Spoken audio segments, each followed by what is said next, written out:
ഇന്ന് എൻ്റെ ഉമ്മമാരെ, സഹോദരിമാരെ, സഹോദരങ്ങളെ, നമ്മൾ ഒരു കാര്യം മറന്നു പോവാതെ പറയണം. അതേതെന്നറിയോ? അള്ളാഹുവിൻ്റെ റസൂല് സ്വല്ലല്ലാഹു അലൈഹി വസല്ലമ തങ്ങൾ ജീവിതത്തിൽ എപ്പോഴൊക്കെ നബിതങ്ങൾ ദുആ ചെയ്തിട്ടുണ്ടോ ആ സമയത്തൊക്കെ നബിതങ്ങൾ ജീവിതത്തിൽ മുടങ്ങാതെ ചെയ്ത ഒരു ദുആയാണ്. നബിതങ്ങൾ സ്വല്ലല്ലാഹു അലൈഹി വസല്ലമ തങ്ങൾ നിത്യജീവിതത്തിൽ എപ്പോഴും ചെയ്തുകൊണ്ടിരുന്ന ഒരു ദുആയുണ്ട്. ആ ദുആ ഇന്നത്തെ ദിവസം നമ്മൾ എന്തായാലും പറയണം. കാരണം റമളാൻ വരികയാണ്. റമളാൻ വരുന്നതിന് മുമ്പ് എന്തായാലും ഈ ദുആ പറഞ്ഞിരിക്കണം. കൂട്ടത്തിൽ റമളാൻ വരുന്നു, ചില കാര്യങ്ങൾ ശ്രദ്ധിക്കാതെ റമളാനിനെ നമ്മൾ സ്വീകരിച്ചാൽ റമളാൻ നമ്മളോട് പിണങ്ങും. റമളാൻ നമ്മളോട് പിണങ്ങും ചില കാര്യങ്ങൾ ശ്രദ്ധിച്ചില്ലെങ്കിൽ.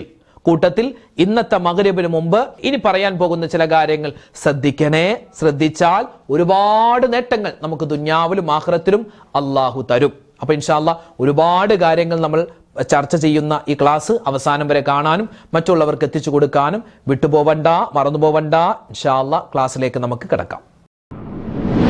അസ്സലാമു അലൈക്കും വറഹ്മത്തുള്ളാഹി തആല വബറകാതുഹു. ബിസ്മില്ലാഹിർ റഹ്മാനിർ റഹീം. അൽഹംദുലില്ലാഹി റബ്ബിൽ ആലമീൻ. അല്ലാഹുമ്മ സ്വല്ലി അലാ സയ്യിദിനാ മുഹമ്മദിൻ വഅലാ ആലിഹി വഅസ്ഹാബിഹി വഅത്ബാഇ അൽഫായിസീന അജ്മഈൻ. അമ്മാ ബഅദ്. പലരും ചോദിച്ചു, ഉസ്താദേ, എന്നാണ് പരിശുദ്ധമായ റമളാൻ നോമ്പ് തുടങ്ങുന്നതെന്നാണ്. ഈ വർഷത്തെ 2026 റമളാൻ 1 തുടങ്ങുന്നു. ഇനി വരുന്ന ചൊവ്വാഴ്ച 17-ാം തീയതി ചൊവ്വാഴ്ച ശഅബാൻ 29. അപ്പൊ അന്നത്തെ മഗ്‌രിബോടുകൂടി നിലാവ് കണ്ടാൽ, പിറ കണ്ടാൽ 18-ാം തീയതി ബുധനാഴ്ച റമളാൻ 1 ഇനി ഈ വരുന്ന 17-ാം തീയതി ചൊവ്വാഴ്ച മഗ്‌രിബോടുകൂടി നിലാവ് കണ്ടില്ല എങ്കിൽ 18-ാം തീയതി ബുധനാഴ്ച ശഅബാൻ 30 പൂർത്തിയാക്കി 19-ാം തീയതി വ്യാഴാഴ്ചയായിരിക്കും ഇൻഷാ അല്ലാഹ് റമളാൻ 1. അപ്പോൾ ഒന്നുകിൽ ഈ വരുന്ന 18-ാം തീയതി ബുധനോ അല്ലെങ്കിൽ 19-ാം തീയതി വ്യാഴമോ ആയിരിക്കും റമളാൻ. അതെന്നാണെന്ന് നമുക്ക് കൃത്യമായി മനസ്സിലാകുന്നത് 17-ാം തീയതി ചൊവ്വാഴ്ച മഗ്‌രിബോടുകൂടി ഇൻഷാ അല്ലാഹ് നമുക്കറിയാൻ പറ്റും. ഏകദേശം മഗ്‌രിബ് അല്ലെങ്കിൽ ഇശാക്ക് മുമ്പ്, ചിലപ്പോൾ 8:30 ആവാം, ചിലപ്പോൾ 9 മണിയാവാം.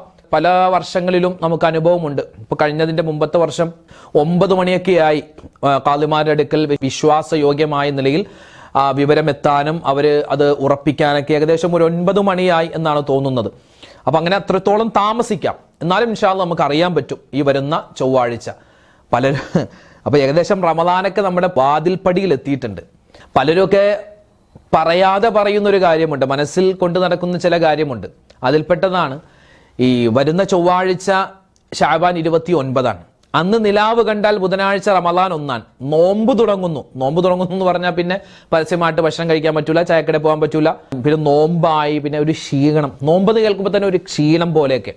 അപ്പൊ ഈ പിറ കാണാതിരുന്നാൽ, ചൊവ്വാഴ്ച മഗ്‌രിബോടുകൂടി പിറ കാണാതിരുന്നാൽ ബുധനാഴ്ച കൂടി ഒന്ന് അടിച്ചു പൊളിച്ച് ലാസ്റ്റ് ദിവസം ഒന്ന് ചായയൊക്കെ കുടിച്ച് ഒന്ന് ഫ്രണ്ട്സുമായിട്ടൊക്കെ ഒന്ന് അങ്ങോട്ടും ഇങ്ങോട്ടൊക്കെ ഒന്ന് കറങ്ങി ഒരു അൽഫാമൊക്കെ കഴിച്ച് രാത്രി ഒന്ന് ഉഷാറായിട്ട് പിന്നെ വ്യാഴാഴ്ച തൊട്ട് നോമ്പ് പിടിക്കാം എന്നൊക്കെ ചിന്തിച്ചിരിക്കുന്നവരുണ്ടാവാം. അങ്ങനെയുള്ളവരോട് പറയട്ടെ ഒരു ഹദീസ്. നബി തങ്ങൾ സ്വല്ലല്ലാഹു അലൈഹി വസല്ലം തങ്ങൾ പറയുന്നു, മൻ ഫരിഹ ബിദുഖൂലി റമളാൻ ഹറമല്ലാഹു ജസദഹു അല നീറാൻ. എടാ, നബി തങ്ങൾ പറയുകയാണ്, മൻ ഫരിഹ ബിദുഖൂലി റമളാൻ, റമളാനിനെ സ്വീകരിക്കണം, വേഗത്തിൽ റമളാൻ വന്നെങ്കിൽ എന്ന ഒരു ആഗ്രഹം. മാത്രമല്ല റമളാൻ വരുമ്പോൾ എനിക്ക് നോമ്പ് പിടിക്കണം, എനിക്ക് ഒരുപാട് ഖുർആൻ ഓതണം, എനിക്ക് ഒരുപാട് സ്വതക്ക കൊടുക്കണം, തറാവീഹ് നിസ്കരിക്കണം, തഹജ്ജുദ് നിസ്കരിക്കണം, അങ്ങനെ ഒരു ആഗ്രഹം മനസ്സിൽ വെച്ചിട്ട് വേഗത്തിൽ റമളാൻ ആയെങ്കിൽ എന്ന് ചിന്തിച്ചാൽ, എന്ന് ആഗ്രഹിച്ചാൽ, ഹറമല്ലാഹു ജസദഹു അല നീറാൻ, നരകത്തെ തൊട്ട് അല്ലാഹു തആല അവന്റെ ശരീരത്തെ കാക്കുമെന്നാണ് ഹദീസ് ഉള്ളത്. അപ്പോ ഈ ഹദീസിൽ പെട്ട ആളുകളായി ഞാനും നിങ്ങളൊക്കെ മാറിയിട്ടുണ്ടോ എന്ന് ചിന്തിക്കേണ്ട ബാധ്യത നമുക്കുണ്ട്. വിശുദ്ധമായ റമളാൻ തൊട്ടടുത്തെത്തിയിരിക്കുന്നു. മരണപ്പെട്ട ഉമ്മ വാപ്പാനെ സിയാറത്ത് ചെയ്യുക. ഈ ബറാഅത്ത് രാവിൽ മാത്രമല്ല ഈ സിയാറത്തുള്ളത്. എല്ലാ വെള്ളിയാഴ്ച രാവിൽ പോകാൻ പറ്റിയാൽ അത്രയും നല്ലത്, അല്ലെങ്കിൽ വെള്ളിയാഴ്ച പകലിൽ മരണപ്പെട്ട കാരണം. ഇനിയിപ്പോൾ ചില ആൾക്കാർ പറയും, എൻ്റെ വാപ്പ ഉമ്മയൊക്കെ ജീവിച്ചിരിപ്പുണ്ട്, എൻ്റെ ആരും ഈ പള്ളിയിൽ കബറടക്കിയിട്ടില്ല, എൻ്റെ കുടുംബക്കാരൊക്കെ വേറെ പള്ളിയിലാണ്. ആയിക്കോട്ടെ, കുഴപ്പമില്ല. പക്ഷെ എന്നാലും ആ കിടക്കുന്ന കബറാളികൾ, നമ്മളിപ്പോ നമ്മുടെ പള്ളിയുടെ പരിസരത്ത് പോയിട്ട് കബറാളികൾക്ക് വേണ്ടി ദ്വാരക്കുന്നത് എല്ലാ കബറാളികൾക്കും എത്തുമെന്നാണ്. കാരണം നമ്മൾ അവിടെ ദ്വാരക്കുന്നു, അല്ലാഹുവേ അല്ലാഹുമ്മ ഗ്ഫിർ ലിൽ മുഅ്മിനീന വൽ മുഅ്മിനാത്ത് വൽ മുസ്ലിമീന വൽ മുസ്ലിമാത്ത്. എല്ലാ ഉമ്മച്ചിമാരും വാപ്പച്ചിമാരും ചെയ്യേണ്ട ഒരു ദുആയാണ് അല്ലാഹുമ്മ ഗ്ഫിർ ലിൽ മുഅ്മിനീന വൽ മുഅ്മിനാത്ത് വൽ മുസ്ലിമീന വൽ മുസ്ലിമാത്ത്. ഈ ദുആ പറഞ്ഞാൽ നമ്മുടെ പിതാവാക വല്ലുപ്പയാകുന്ന ആദം നബി തൊട്ട് ഖിയാമത്ത് നാളിന്റെ തലേ ദിവസം ജനിക്കുന്ന ഒരു മുഅ്മിനായ ആള് വരെ അവരെല്ലാവരെയും ഉൾപ്പെടുത്തിയിട്ടുള്ള ദുആയാണ്. അല്ലാഹുവേ കഴിഞ്ഞുപോയതും വരാനിരിക്കുന്നതും ജീവിച്ചിരിക്കുന്നതുമായ എല്ലാ മുഅ്മിനീങ്ങൾക്കും നീ പുറത്തു കൊടുക്കണേ അല്ലാഹ്. എല്ലാ മുസ്ലിമീങ്ങൾക്കും പുറത്തു കൊടു. അപ്പൊ അത് മരിച്ചവരാവട്ടെ ജീവിച്ചിരി എല്ലാവർക്കും വേണ്ടിയുള്ള ദുആയാണ്. ഇത് വെള്ളിയാഴ്ച പറഞ്ഞാൽ 1000 നന്മകൾ നമ്മൾ കാത്തിരിക്കുമെന്നാണ് മഹാന്മാര് പഠിപ്പിച്ചത്. അതുകൊണ്ട് ഈ ദുആ മറക്കണ്ട. അല്ലാഹുമ്മ ഗ്ഫിർ ലിൽ മുഅ്മിനീന വൽ മുഅ്മിനാത്ത് വൽ മുസ്ലിമീന വൽ മുസ്ലിമാത്ത്. ഇത് ഒന്നാമത്തെ ദുആ പഠിച്ചു വെച്ചോ. ഇനി രണ്ടാമത്തെ ഒരു ദുആ ഞാൻ പറയട്ടെ. വിശുദ്ധമായ റമളാനിലേക്ക് 4-5 ദിവസം മാത്രമാണ് ബാക്കിയുള്ളത്. ഉമ്മമാരെ, നമ്മൾ തയ്യാറാവുക. റമളാനിനെ സ്വീകരിക്കാൻ നമ്മുടെ മനസ്സുകൊണ്ടും ശരീരം കൊണ്ടും നമ്മൾ തയ്യാറാവുക. പിണക്കങ്ങൾ മാറ്റിവെക്കണേ, വഴക്കുകൾ നിർത്തിവെക്കണേ, പരദൂഷണ മേശനി നിർത്തിവെക്കണേ, ഹറാമായ കാഴ്ചകളും ചിന്തകളും ഓർമ്മകളും അതുപോലെ തന്നെ ചെയ്തികളൊക്കെ മാറ്റി നിർത്തണേ. ഇനി ചെയ്യരുത്. അതുപോലെ അതായത് റമളാനായിട്ട് എല്ലാം ഒന്ന് തൊട്ടേ ഒന്ന് തുടങ്ങാം, അങ്ങനെയല്ല. റമളാനിന് മുമ്പേ, ഞാൻ പല ക്ലാസ്സിലും പറഞ്ഞതല്ലേ, റമളാനിന് മുമ്പേ നമ്മൾ എന്ത് ചെയ്യുക? റമളാനിന് വേണ്ടി ഒരുങ്ങുക. എങ്ങനെ? മനസ്സ് ശുദ്ധിയാക്കുക, ശരീരം ശുദ്ധിയാക്കുക, നമ്മുടെ വീടൊക്കെ ഒരുക്കുക. കൂട്ടത്തിൽ നമ്മൾ ചെയ്യേണ്ട ഒരു ദുആ ഞാൻ പറഞ്ഞു തരാം. ഇനിയിപ്പോ 5-4 ദിവസം ഉള്ളൂല്ലോ, നമ്മൾ റമളാനിലേക്ക് എത്തുമോ എന്ന് ഒരു ഉറപ്പില്ല. അത് ഡാർക്ക് അടിക്കല്ലേ എന്ന് ചിന്തിക്കരുത്. കാരണം അപകടം ഏത് സമയത്തും പറ്റാം, മരണം ഏത് സമയത്തും വരാം, രോഗം ഏത് സമയത്തും വരാം. റമളാനിൽ നമ്മൾ അപകടം പറ്റി ആക്സിഡന്റ് പറ്റി കിടപ്പാണെങ്കിലോ, അല്ലെങ്കിൽ എന്തെങ്കിലും ഒരു അസുഖം വന്ന് ഹോസ്പിറ്റലിലാണെങ്കിലോ, ഉസ്താദേ നിങ്ങൾ വേണ്ടാത്ത വർത്താനൊന്നും പറയില്ല, നിങ്ങൾ ഇങ്ങനെ പറയുന്നത്. അള്ളാഹു നമ്മളെ കാക്കുമാറാവട്ടെ. മനുഷ്യന്റെ അവസ്ഥ അതാണ്. ഏത് സമയത്തും രോഗം വരാം, ഏത് സമയത്തും അപകടം പറ്റാം, ഏത് സമയത്തും മരണപ്പെട്ടു പോവാം. നമുക്കൊരു ഉറപ്പില്ല, നമുക്കൊരു ഗ്യാരണ്ടി ഇല്ല. അതുകൊണ്ട് നല്ലവണ്ണം ദുആ ചെയ്തോ. ഇന്ന് വെള്ളിയാഴ്ച, ഇന്ന് തന്നെ എൻ്റെ ഉമ്മമാരെ ഈ ദുആ പഠിച്ച്, എൻ്റെ വാപ്പമാരെ ദുആ പഠിച്ചു വെച്ച് പറഞ്ഞോ. നബി സല്ലല്ലാഹു അലൈഹി വസല്ലമ തങ്ങൾ എല്ലാ ദുആകളിലും ഉൾപ്പെടുത്തുന്ന ഒരു ദുആയുണ്ടെന്നാണ്. നബി തങ്ങൾ എപ്പോൾ ദുആ ചെയ്താലും ഈ ദുആ പറയാതെ പോകൂല. ഏതാണ് ആ ദുആ?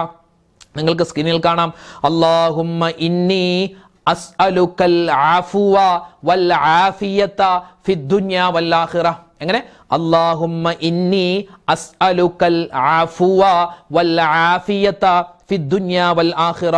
അല്ലാഹുവേ ഇന്നി അസ്അലുക, ഞാൻ നിന്നോട് ചോദിക്കുന്നു, അൽ ആഫുവ, പാപമോചനത്തെ ചോദിക്കുന്നു, വൽ ആഫിയത, ആരോഗ്യത്തെ ചോദിക്കുന്നു, ഫിദ്ദുനിയ വൽ ആഖിറ, ദുനിയാവിലും ആഖിറത്തിലും. 2 കാര്യമാണ്. 1 പാപമോചനം, 2 ആരോഗ്യം. മറ്റൊരു ഹദീസിൽ കാണാം, ഒരാള് മുസ്ലിമായ ഒരാൾ, അയാൾക്ക് അള്ളാഹു കൊടുക്കുന്ന ഏറ്റവും വലിയ സൗഭാഗ്യം ഇസ്ലാം മതത്തിലേക്ക്, അതായത് മുഅ്മിനാവാൻ പറ്റി, മുസ്ലിം ആവാൻ പറ്റി. അത് ഒന്നാമത്തെ അനുഗ്രഹമാണ്. നൂറ്റാണ്ടുകളോളം, ആയിരക്കണക്കിന് 10,000-കണക്കിന് വർഷം അള്ളാഹുവിന് റുകൂഉം സുജൂദും ഒക്കെ ചെയ്തിരുന്ന ഇബ്ലീസിന് പോലും നഷ്ടമായ ഒരു സൗഭാഗ്യമാണ് അള്ളാഹു എനിക്കും നിങ്ങൾക്കും തന്നത്. ഏത്? മുസ്ലിം ആവാൻ പറ്റുക എന്നുള്ളത്. അപ്പൊ അതുകൊണ്ട് ഈ ഇസ്ലാമിലേക്ക് കടന്നു വന്നു മുസ്ലിമായി, അത് തന്നെ വലിയ സൗഭാഗ്യമാണ്. അതുകൊണ്ട് പ്രിയപ്പെട്ടവരെ, ഒന്നാമതായി നമ്മൾ ചോദിക്കുന്നത്, ഒരാൾക്ക് ഇസ്ലാം മതത്തിൽ, അതായത് മുസ്ലിം ആവാൻ പറ്റി, അതൊന്നാമത്തെ സൗഭാഗ്യം. 2ാമത്തെ ഒരു സൗഭാഗ്യമാണ് ആരോഗ്യമുണ്ടാവുക. ആരോഗ്യമുള്ള മുഅ്മിൻ, ആരോഗ്യമില്ലാത്ത മുഅ്മിൻ, അള്ളാഹ്ക്ക് ഏറ്റവും കൂടുതൽ ഇഷ്ടം ആരോഗ്യമുള്ള മുഅ്മിനെയാണെന്നാണ്. കാരണം എന്താണ്? അവനിക്ക് ആ ആരോഗ്യം കൊണ്ട് കൂടുതൽ ഇബാദത്ത് ചെയ്യാൻ പറ്റും. ഇപ്പൊ റമളാൻ വരുന്നു, നമ്മൾ റമളാൻ ഇപ്പൊ നല്ല ആരോഗ്യമൊക്കെ ഉണ്ട്. റമളാൻ 1 ആയപ്പോൾ ഒരു പനി വന്നു, അതിങ്ങനെ മാറുന്നില്ല. തറാവീഹ് നിസ്കരിക്കാൻ പറ്റുന്നില്ല, നോമ്പ് പിടിക്കാൻ പറ്റുന്നില്ല. വല്ലാത്ത അവസ്ഥയല്ലേ നമുക്ക്? അതുണ്ടാവരുത്, അള്ളാഹു കാത്തുരക്ഷിക്കുമാറാവട്ടെ. അതുകൊണ്ട് ഇപ്പോഴേ ദ്വാരക്കണം, ഇന്നേ ദ്വാരക്കണം. നബി തങ്ങളുടെ ദുആ, അല്ലാഹുമ്മ ഇന്നി അസ്അലുക്കൽ ആഫുവ വൽ ആഫിയത ഫിദ്ദുനിയ വൽ ആഖിറ. അല്ലാഹുവേ 2 കാര്യമാണ്. 1 പാപം പുറത്തു തരണം, 2ാമത്തേത് ആഫിയത്ത്, ആരോഗ്യം തരണം. ആരോഗ്യം എന്ന് പറഞ്ഞാൽ നോമ്പ് പിടിക്കാൻ, എനിക്ക് തറാവിഹ് നിസ്കരിക്കാൻ, അതുപോലെ തന്നെ അവസാനം വരെ നോമ്പ് പിടിക്കാനും വിശുദ്ധമായ ഖുർആൻ ഓതാനും എല്ലാത്തിനും എനിക്ക് ആരോഗ്യം വേണം. അതുകൊണ്ട് റമദാൻ വരുന്നു, അതിനു മുമ്പേ ഈ ദുആ ചെയ്ത് റമദാനിലേക്ക് നമ്മൾ എത്തണം കൂട്ടത്തിൽ. അല്ലാഹുമ്മ ബാരിക് ലനാ ഫീ റജബിൻ വ ശഅബാൻ വ ബല്ലിഗ്നാ റമദാൻ. ആ ദുആയി നമ്മൾ മറന്നു പോവാൻ പാടില്ല. അപ്പൊ ഇന്നൊരു ദുആ തന്നെ ആയിക്കോട്ടെ നമ്മുടെ വിഷയം. നമുക്ക് ഇന്ന് നല്ലവണ്ണം ഇന്നത്തെ ജുമാ നമസ്കാരം കഴിഞ്ഞ് ഇൻഷാ അല്ലാഹ് അടുത്ത വെള്ളിയാഴ്ചയൊക്കെ നമ്മൾ റമദാനിലായി. റമദാനിന്റെ ആദ്യത്തെ വെള്ളിയാഴ്ചയായിരിക്കും. അൽഹംദുലില്ലാഹ്. അല്ലാഹു റബ്ബുൽ ഇസ്സത്ത് നമ്മുടെ ആഫിയത്തോടെ ആരോഗ്യത്തോടെ ആ ദിവസങ്ങളിലേക്ക് എത്തിക്കുമാറാവട്ടെ. ആമീൻ ആമീൻ. നല്ലവണ്ണം ദ്വാരക്കണം. കാരണം ഒരു മനുഷ്യന്റെ ജീവിതത്തിൽ റമദാൻ കിട്ടുക എന്ന് പറഞ്ഞാൽ അതെന്താണെന്നറിയോ? ആകാശഭൂമികൾക്കിടയിലുള്ള വ്യത്യാസം പോലെയാണെന്നാണ്. നബിതങ്ങളുടെ ഒരു ഹദീസിൽ കാണാം, ഒരാൾക്ക് റമദാൻ കിട്ടി, ഒരാൾക്ക് റമദാൻ കിട്ടിയില്ല എങ്കിൽ ആദ്യം സ്വർഗത്തിൽ കടക്കുന്നത് ഈ റമദാൻ കിട്ടിയ ആൾക്കാണ്. 40 വയസ്സുവരെ ഒരാൾ ജീവിച്ചു, 41 വയസ്സ് വരെ ഒരാൾ ജീവിച്ചു.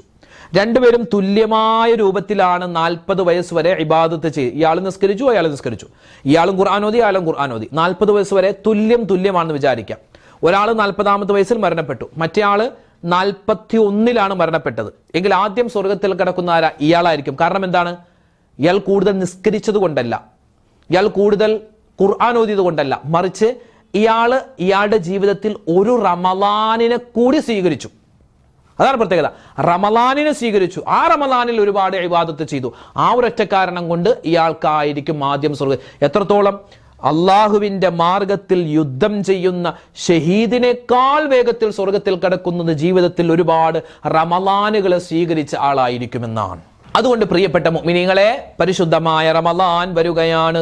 ആ റമളാനിനെ സ്വീകരിക്കാൻ നമ്മൾ തയ്യാറാവുക. നമ്മുടെ മനസ്സുകൊണ്ട് തയ്യാറാവുക, നമ്മുടെ ശരീരം കൊണ്ട് തയ്യാറാവുക, നമ്മുടെ വീട് ഒരുങ്ങുക, നമ്മുടെ മക്കളെ ഒരുക്കുക, നമ്മുടെ നാട് ഒരുങ്ങുക, അല്ലേ? അതുകൊണ്ട് റമളാൻ റമളാൻ റമളാൻ വരുന്നു, അതിഥി വരുന്നു. ആ റമളാൻ വരുമ്പോൾ നമ്മളോട് പിണങ്ങുന്നൊരവസ്ഥ ഉണ്ടാവരുത്. ഇപ്പൊ ഞാൻ എൻ്റെ മകളുടെ കല്യാണത്തിന് നിങ്ങളെ ക്ഷണിച്ചു, എല്ലാവരും കുടുംബസമേതം വരണമെന്ന് പറഞ്ഞു. നിങ്ങളൊക്കെ അവിടെ നിന്ന് ഇവിടെ നിന്നൊക്കെ വണ്ടിയൊക്കെ വിളിച്ച് എൻ്റെ വീട്ടിലേക്ക് വന്നു. വീട്ടിൽ വന്നപ്പോൾ ഈ ഒരു ബൈക്ക് പാർക്ക് ചെയ്യാനുള്ള സൗകര്യം പോലും ഞാൻ ഒരുക്കിയിട്ടില്ല എന്ന് വിചാരിക്കാം. നിങ്ങൾക്ക് സങ്കടമായിരിക്കുമോ ദേഷ്യമായിരിക്കുമോ? നിങ്ങൾ പറയല്ലേ, ഈ ഉസ്താദിന് ഇത്ര ആളുകളെ വിളിച്ചെങ്കിൽ ഒരു പാർക്ക് ചെയ്യാനുള്ള സൗകര്യം ഒന്നും ഒരുക്കി കൊടുത്തൂടെ? അതുപോട്ടെ, എവിടെയെങ്കിലുമൊക്കെ വണ്ടി ഇട്ടിട്ട് നിങ്ങൾ എൻ്റെ വീട്ടിലേക്ക് വന്നു. നോക്കുമ്പോൾ നിങ്ങൾ വരുമ്പോൾ സ്വീകരിക്കാൻ ഒന്ന് ഇരിക്കാനുള്ള കസേര പോലും എൻ്റെ വീട്ടിൽ ഞാൻ ഒരുക്കിയിട്ടില്ല. നിങ്ങൾക്ക് ഇഷ്ടമായിരിക്കും, എന്നോട് ദേഷ്യമായിരിക്കുമോ? അതുപോട്ടെ, നിങ്ങൾക്ക് കഴിക്കാനുള്ള ഭക്ഷണം, നമ്മൾ കല്യാണത്തിന് പോകുമ്പോൾ പ്രധാനമായും നമ്മുടെ മനസ്സിലെന്താണ്? അവിടെ പോയി നമുക്ക് ഭക്ഷണം കഴിക്കണം, അല്ലെ? ഒരു സൽക്കാരം ഉണ്ടാകും, അതിനല്ലേ നമ്മൾ പോകുന്നത്. പക്ഷെ ഞാൻ നിങ്ങളെല്ലാവരെയും വലിയ കാര്യത്തിൽ ക്ഷണിച്ചിട്ട് എൻ്റെ വീട്ടിലേക്ക് വരുമ്പോൾ ഞാൻ നിങ്ങൾക്ക് ഒരു അരിമണി പോലും ഭക്ഷണമായി ഞാൻ നിങ്ങൾക്ക് തന്നില്ല. നിങ്ങൾക്ക് എന്നോട് ദേഷ്യമായിരിക്കുമോ, സങ്കടമായിരിക്കുമോ? അതുപോലെ തന്നെ എന്നെപ്പോലും നിങ്ങൾ അവിടെ കാണുന്നില്ല. എൻ്റെ മകളുടെ കല്യാണത്തിന് നിങ്ങളെ ക്ഷണിച്ചിട്ട് എന്നെ നിങ്ങൾ കാണുന്നില്ല.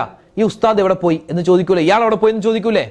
ഇതുപോലെ 2 മാസമായി തുടർച്ചയായി വബല്ലിഗ്നാ റമളാൻ, അല്ലാഹുവേ റമളാനിനെ ഞങ്ങളിലേക്ക് നീ എത്തിച്ചു താ. അങ്ങനെ ദുആ ചെയ്ത് റമളാൻ നമ്മളിലേക്ക് വന്നു. നമ്മൾ റമളാനിലേക്ക് എത്തി. എന്നിട്ടോ നമ്മൾ ഇപ്പോഴും മറ്റുള്ളവരോട് പിണക്കത്തിലാണ്. അപ്പൊ റമളാൻ നമ്മളോട് പിണങ്ങൂലേ? നമ്മളിപ്പോഴും ഉമ്മാനോട് മിണ്ടൂല, വാപ്പാനോട് മിണ്ടൂല, ഭാര്യയോട് മിണ്ടൂല, മക്കളോട് മിണ്ടൂല, അതുപോലെ സഹോദരിമാരോട് മിണ്ടൂല, അതുപോലെ സഹോദരങ്ങളോട് മിണ്ടൂല, അതുപോലെ അയൽവാസികളോട് മിണ്ടൂല, കൂട്ടുകാരോട് മിണ്ടൂല, എല്ലാവരോടും പിണക്കം, വഴക്ക്, അടി, ഇടി, ബഹളം ആണെങ്കിൽ റമളാൻ നമ്മളോട് പിണങ്ങൂലേ? അതുകൊണ്ട് ആ പരിപാടി പാടില്ല. റമളാൻ വരുന്നതിന് മുമ്പേ ബന്ധങ്ങൾ ചേർക്കുക. 2, നമസ്കാരാദി കാര്യങ്ങൾ റമളാനായിട്ട് ശരിയാക്കാം, അങ്ങനെ ചിന്തിക്കരുത്. റമളാനിന് മുമ്പേ ചെയ്തു വെക്കുക, നിസ്കാരങ്ങളൊക്കെ കൃത്യമാക്കുക. പിന്നെ മറ്റൊരു കാര്യം, തൗബ ചെയ്യുക. തൗബ ചെയ്ത മനസ്സോടെ ശരീരത്തോടെ വേണം റമളാനിനെ സ്വീകരിക്കാൻ. അതിനെന്ത് പറയണം? റബ്ബനാ ളലംനാ അൻഫുസനാ വഇല്ലം തഗ്ഫിർ ലനാ വതർഹംനാ ലനകൂനന്ന മിനൽ ഖാസിരീൻ. ആ ദുആ എൻ്റെ ഉമ്മച്ചിമാരെ മറക്കാതെ പറയണേ. നിങ്ങൾക്കറിയാവുന്ന ദുആയാണ്. ലാ ഇലാഹ ഇല്ലാ അന്ത സുബ്ഹാനക ഇന്നി കുന്തു മിനൽ ളാലിമീൻ. ഇന്ന് വെള്ളിയാഴ്ചയാണ്. ഇതുപോലുള്ള ദുആകൾ അധികരിപ്പിക്കുക. കൂട്ടത്തിൽ അസ്തഗ്ഫിറുല്ലാഹൽ അലീം ഒരു 100 പ്രാവശ്യമെങ്കിലും ഇന്നത്തെ മഗ്രിബിന് മുമ്പ് എൻ്റെ ഉമ്മമാരെ, വാപ്പമാരെ ഇത് പറയാൻ നമ്മൾ മറന്നു പോകരുതേ. സ്വലാത്ത് ധാരാളമായി ചൊല്ലണേ. അതുപോലെ നല്ലവണ്ണം ദുആ ഇറക്കണേ. സൂറത്തുൽ കഹഫിന്റെ പാരായണം മറന്നു പോവരുതേ. എല്ലാ കാര്യവും അല്ലാഹു തആല സ്വീകരിക്കുമാറാവട്ടെ. നല്ല രൂപത്തിൽ റമദാനിനെ സ്വീകരിക്കാൻ, ആ റമദാനിനെ പ്രയോജനപ്പെടുത്താൻ, അവസാനം റമദാൻ അനുകൂലമായി സാക്ഷി നിൽക്കുന്നവരുടെ കൂട്ടത്തിൽ ഉൾപ്പെടാൻ അല്ലാഹു നമുക്ക് എല്ലാവർക്കും മഹാസൗഭാഗ്യം തന്ന് അനുഗ്രഹിക്കുമാറാവട്ടെ. ആമീൻ ആമീൻ യാ റബ്ബൽ ആലമീൻ.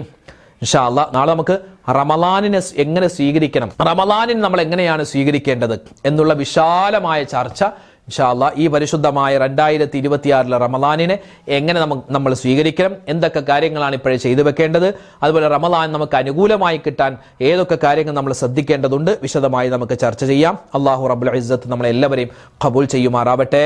ആഫിയത്തും ആരോഗ്യവും നമുക്ക് എല്ലാവർക്കും അല്ലാഹു നൽകുമാറാവട്ടെ.